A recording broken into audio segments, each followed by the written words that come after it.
और वीडियो सबसे पहले अपने मोबाइल पर पाने के लिए बेल आइकन को दबाएं।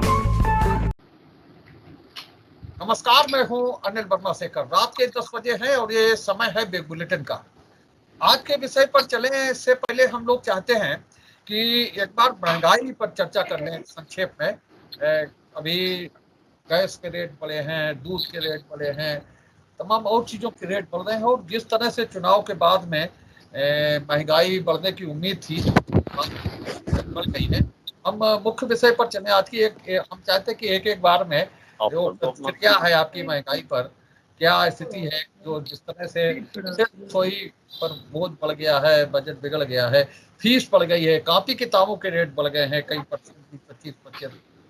एक बड़ी बेतहाशा जबकि घी और तेल पर रेट फिर एक बार बढ़े हैं।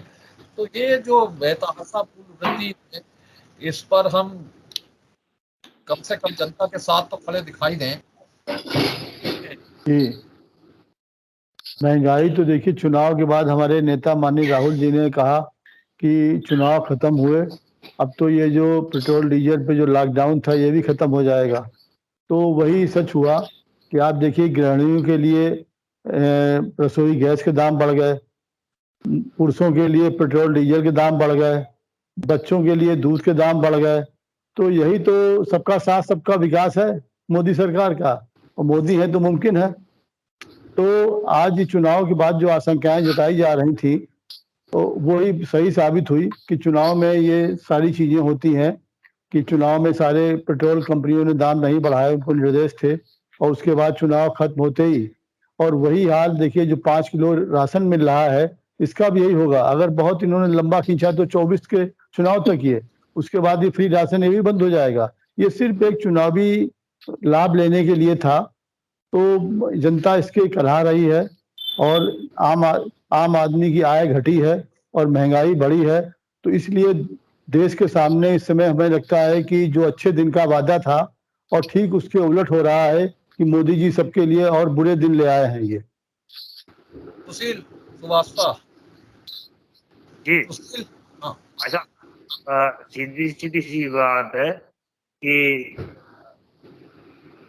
हम काफी इसी चैनल के माध्यम से सभी लोगों को बताते रहे हैं, अब आगे भी बताते रहे हैं कि भारतीय जनता पार्टी ने कभी जो है महंगाई पर बात नहीं की, बेरोजगारी पर बात नहीं की।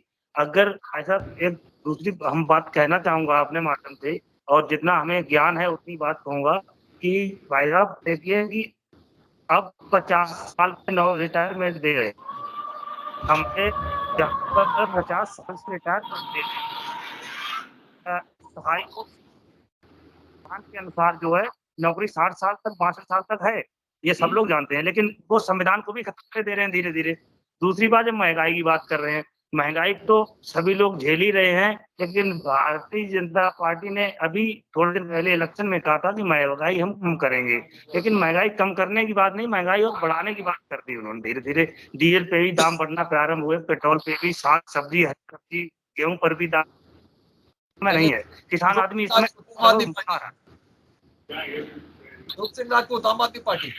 जी सर, महंगाई की जो चर्चा हो रही है, महंगाई तो इतनी बेअताशा बढ़ रही है जिसको आम आदमी कवर नहीं कर पा रहा है, और संभव आगे भी नहीं लग रहा है कि कहीं से ऐसी कोई योजना सरकार लाए जिससे महंगाई कम हो और आम आदमी का जीवन सुगमता से हो।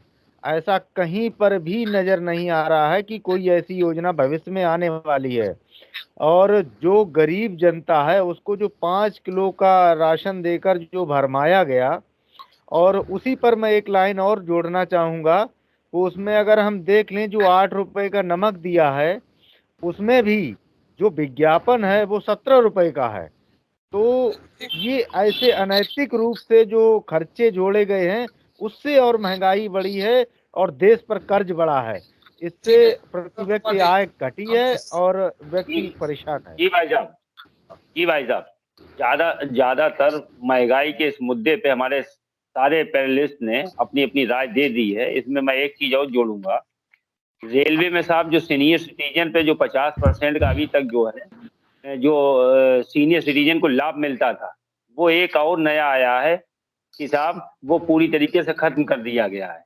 तो कहीं ना कहीं चाहे अच्छे दिन की बात करने वाली सरकार हो, मोदी सरकार, महंगाई, बेरोजगारी, इन सब पे साहब बिल्कुल बात नहीं करेंगे। और जिस तरीके से चुनाव के चक्कर में ये साहब पेट्रोल से लेकर डीजल, दूध, मट्ठा, सिलेंडर ये सब रुका हुआ था, तो अब चुनाव साहब खत्म हो गए हैं। बिल्कुल सही कहा हमारे नेता ने कि लॉकडाउन जो है वो धीरे धीरे हटने लगा है। वही सब ये चीजें हम लोगों को देखने को मिल रही है। तो साहब इन सब मुद्दों पे साहब कतई जनता को भी पूरी तरीके से गुमराह किया गया।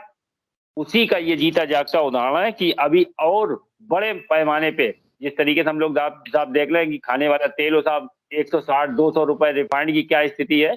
तो गरीब बेचारा परेशान है और मध्यम वर्ग को भी इसमें साहब बड़ी जो है दिक्कत से इस समय गुजर रहा है पूरा देश। अनिल मिश्रा जी। शेखर जी, चर्चा चल रही है और बुनियादी तौर पे हर एक ने जो है वो महंगाई के संदर्भ में अपने विचार दिए हैं। मैं एक सवाल कर रहा हूं यहाँ पे, और इसलिए सवाल कर रहा हूं कि क्योंकि आप सबके सब प्रबुद्ध नागरिक हैं और उसके साथ में आपकी भागीदारी है। प्रश्न केंद्र की सरकार का हो या उत्तर प्रदेश की सरकार का, यहाँ बात महंगाई की हो रही है, क्यों नहीं हम बुनियादी बातों पे जाते हैं। मुझे याद आ रही है वो तारीख 7 सितंबर की, कि जिस वक्त जो है वो एकदम से रात को जो है वो प्रसारण हुआ था और नोटबंदी जो है कर दी गई थी। और उसके बाद एक और तारीख याद आ रही है, एक और बयान याद आ रहा है, और वो तारीख याद आ रही है 13 सितंबर की।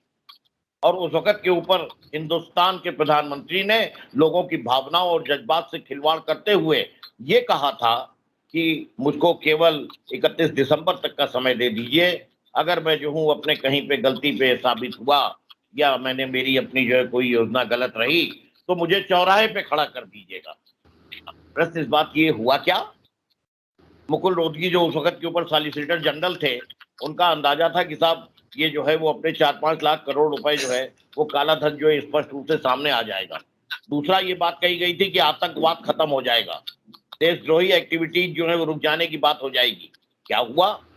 ये सब का सब जो है पूरा का पूरा जो है वो अपने जब पापड़ बेल लिए गए और उसके बाद में नोटबंदी में लोग लाइन में लगते रहे, लाइन में लग करके मरते भी रहे, और क्या क्या त्रासदी जो है इस देश ने इस नोटबंदी के दौरान अपने जो है उसको झेला है। और बाद में जब आया तो खोदा पहाड़ निकला चूहा कि 14,41 करोड़ रुपए, ये बीबीसी की रिपोर्ट है जिसने ये कहा था कि इस वक्त के ऊपर जो है 500 और 1000 के नोट जो हैं 14,41 करोड़ रुपए के हैं, और उसमें से 14,31,000 करोड़ जो हैं वो वापस जो है वो अपने बैंक के पास में पहुंच गए थे। क्या साहब, मतलब किस तरीके से खिलवाड़ कर रहे हो आप? एक मुद्दा खत्म करते हो, दूसरा मुद्दा लाते हो। मतलब मैं एक ही बात कहूंगा कि किस मौसम को कोसें, किस मौसम को रोएं, भोली जनता हर मौसम के हाथ खिलौना है, और राजनीति का सारा वातावरण घिनौना है, बिल्कुल घिनौना हो चुका है। किस तरीके से आदमी सांस ले रहा है, लेना चाह रहा है, और सांस लेना भी दूभर उसके लिए हो रहा है, और अब भी आप बेशर्मी के साथ में कर रहे हो, अब भी आप बेशर्मी के साथ खड़े हो और आप कह रहे हो महंगाई हम दूर करेंगे। मैं एक उदाहरण दे रहा हूं आपसे, मैं सीधी सीधी बात कर रहा हूं, आप आ जाइए पेट्रोल और डीजल पे। अगर डीजल का जो है वो अपने महंगाई जो है वो आप उससे रिश्ता जोड़ देते हैं तो खत्म करिए, सेंट्रल एक्साइज की ड्यूटी रोक दीजिए और उसके साथ में स्टेट की ड्यूटी रोक दीजिए। आप देख लीजिए डीजल जो है 1/3 पे घट के आता है और उसके बाद में हर चीज के दाम घटने लग जाएंगे। आप चाहते नहीं हो कि कहीं पे महंगाई कम हो, महंगाई कम होगी, लोग चेतन अवस्था में आएंगे और उसके बाद सवाल करेंगे कि ये राजा सही कि वो राजा सही, ये राज सही या उस वक्त का ताज सही। इसलिए आप गुलाम बना रहे हो बिल्कुल उसी इतिहास को दोहरा करके जो हिटलर ने धीमे धीमे दोहराया था, और मैं कैंप में उसके जो है पूरा वर्णन है कि तानाशाही आप किस तरीके से ला रहे हो, राजनीति के प्रजातांत्रिक स्वरूप की चाशनी में लपेट करके तानाशाही ला रहे हो आप। हिना जी, महंगाई बढ़ी। नमस्ते शेखर भाई साहब जी। कांग्रेस वाले भैया ने जे कहा अभी कि बीजेपी सरकार 5 किलो चावल देते हैं। चलो बीजेपी ने 5 किलो चावल गरीबों के लिए सोचा, कांग्रेस वाले ने तो चावल होते दरिया में डाल देते थे, एक चावल भी देख नहीं पाता था। और महंगाई के बाद 21वीं सदी में है भैया, परमाणु बम का इस्तेमाल हो रहा है, महंगाई तो होएगी।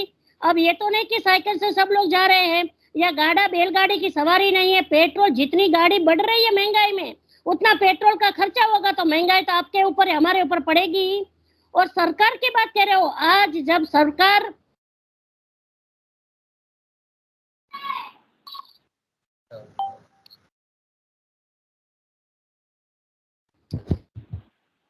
क्या है? आप हर समय मोदी जी और योगी जी के और उनके पीछे बात करते रहते हो। दूसरी बात है कि जब कांग्रेस की सरकार गाय घोड़ा गाड़ी ये सब थी उसमें जाते थे, अब जब बीजेपी की सरकार आई है सबके पास है भैया। किसको महंगा लग रहा है? किसके पास नहीं है? सब लोग तो 5 लाख 6 लाख 7 लाख का 8 लाख का प्लाट खरीद रहे हैं। आप महंगाई की करते हो, जो बोतल के दाम बढ़ जाए तो वो महंगाई नहीं दिख रही है। और महंगाई की बात करें, पेट्रोल के दाम बढ़ गए। आप देखो वहां पे युद्ध हो रहा है यूक्रेन में, वहां पे देखो क्या हाल हो रहा है। और आप अभी महंगाई के मारे 21वीं सदी के जी रहे हो कि आप मतलब कहाँ के जी रहे हो? मोदी जी 9,000 करोड़ के जहाज में घूम सकते हैं तो क्या जनता गाड़ी घोड़ा नहीं घूम सकती है? शेखर जी इजाजत हो तो एक बात मोदी जी 9,000 करोड़ के जहाज में उड़ रहे हैं, नए खरीदे उन्होंने, तो क्या जनता है आपको हमारी ये खबर पसंद आई होगी। आप इसे लाइक करिए, अपने दोस्तों के साथ शेयर करिए और उस पर कमेंट करिए। अगर आप पहली बार हमारे चैनल से जुड़े हैं तो चैनल को सब्सक्राइब करना मत भूलिए। यही निवेदन आपसे है।